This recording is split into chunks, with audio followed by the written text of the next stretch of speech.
Video থেকে double income করতে চাইলে শুধু এই একটা জিনিস মানুন। বন্ধুরা, আপনারা যারা ভিডিও বানান আর ইনকাম করতে চান তাদের জন্য নিয়ে এসেছি আজকে দারুণ একটি টিপস। অনেকেই ভাবে শুধু ভিডিও দিলেই আয় হবে, কিন্তু তা নয়। ফেসবুক এবং ইউটিউবের গুরুত্বপূর্ণ কিছু টিপস না জানতে পারলে আপনার ইনকাম একদম তলানিতে থেমে যাবে। তো প্রথম শর্ত হলো আপনার ভিডিও অবশ্যই 15 সেকেন্ডের উপরে হতে হবে। দ্বিতীয় শর্ত হলো আপনার ভিডিও অবশ্যই কোয়ালিটি সম্পন্ন হতে হবে, যাতে আপনার ভিডিও দেখে পাবলিকেরা স্বইচ্ছায় লাইক কমেন্ট শেয়ার করতে বাধ্য হয়।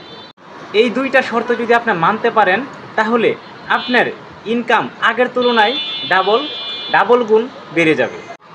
তাহলে আর দেরি কেন, আজ থেকেই নিয়ম মেনে ভালো কন্টেন্ট বানানো শুরু করুন। আশা করি খুব দ্রুতই আপনার ইনকাম আগের তুলনায় ডাবল হবে। যদি ভিডিও পাবলিকের রুচিসম্মত হয় তারা অবশ্যই লাইক কমেন্ট শেয়ার করে আপনাকে সাপোর্ট করবে। তো প্রিয় বন্ধুরা, ভিডিওটি অনেক গুরুত্বপূর্ণ এবং ইম্পর্ট্যান্ট। ভিডিওটি বন্ধুদের সাথে শেয়ার করে তাদেরকে দেখার সুযোগ করে দিবেন। আর ভিডিওতে আপনার মতামত অবশ্যই কমেন্ট করে প্রকাশ করতে পারেন। ধন্যবাদ সবাইকে, আর অবশ্যই আমার চ্যানেলটি সাবস্ক্রাইব করে রাখবেন। আসসালামু আলাইকুম।